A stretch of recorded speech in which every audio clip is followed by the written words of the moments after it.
Hi, Mark here for the Kensington Minute. She was not well known and likely would not have been known had Elizabeth Bentley not given up her name. She was a minor communist spy for the Soviets. In the 30s and 40s, she was not a ringmaster. Instead, she was a courier, much like Bentley.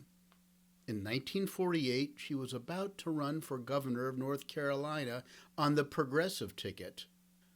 But she was hauled before the House Un-American Activities Committee, HUAC, to testify about her role in American communism. Do you know who she was? If you do, you really know your stuff. You really know your CI material. Well, she was Mary Price, who was born in 1909 and graduated from UNC in 31, right in the middle of the Depression. She was not desperately poor, but she saw harsh poverty firsthand. She and her sister visited the Soviet Union in the 1930s and were charmed by what they saw. She was one of the many Westerners beguiled by the Potemkin villages she saw in the Soviet Union. A cavalcade of American intellectuals were squired around the Soviet Union as part of information operations. Today we call these things active measures. In any case, when Price returned to the United States, she joined the Communist Party of the United States, the CPUSA. Quote, "I didn't do it for financial reasons or self-aggrandizement, but the whole experience has made me a different person.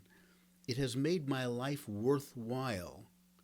I'm on the side of the working class." Unquote. Well, she landed 2 jobs in the United States, one with the most prominent journalist of his day, and the other with the CPUSA and the Soviets. She was a secretary to Walter Lippmann of the New York Times, and she moonlighted as a courier for Soviet intelligence, the NKVD. She certainly passed political gossip that she heard in Lippmann's office to the NKVD.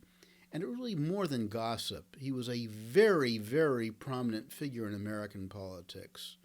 In any case, she gave a lot more. She, like Bentley, gathered secrets from Washingtonians who were well placed in government. They included Maurice Halpern, Duncan Lee, Helen Tenney of the Office of Strategic Services, the OSS, and Michael Greenberg, an associate of presidential aide Lachlan Curry. Duncan Lee was her favorite, so much so that she betted him to the chagrin of his wife. Nasty business between these two. The NKVD told her to stop serving as a courier and to stay away from the Lees. Well, she also had a catfight with Elizabeth Bentley, who accused her accurately of being a communist spy. In her autobiography, Bentley described Price as narcissistic, mentally unstable, and attractive but not pretty. Price claimed that she had to fight off Bentley's homosexual advances. Yes, Bentley had a strong sexual appetite, but there is no evidence that she was a homosexual. Remember, communists often slander their opponents as being gay because it was not at all accepted at the time. It was seen as a mental disease. Well, Price stopped spying sometimes in the early 1940s and took up hard left politics. Well, she had to testify before HUAC, which she did. And it became a Bentley-Price she said drama. Price denied all charges of ties to communism or the Soviets, and she lied and lied a lot.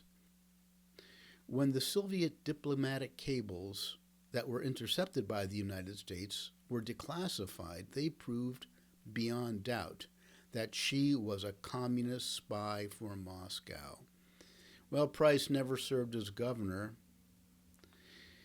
Neither was she ever tried for espionage or espionage-related crimes. She married a man who worked for the National Council of Churches. Did she find religion? Did Mary Price pay any price for her betrayal of U.S. secrets to the Soviets? Well, if she did, I don't know what they were. But you decide. This Kensington Minute does not represent the official position of the United States government. Take the Kensington Challenge. Out here,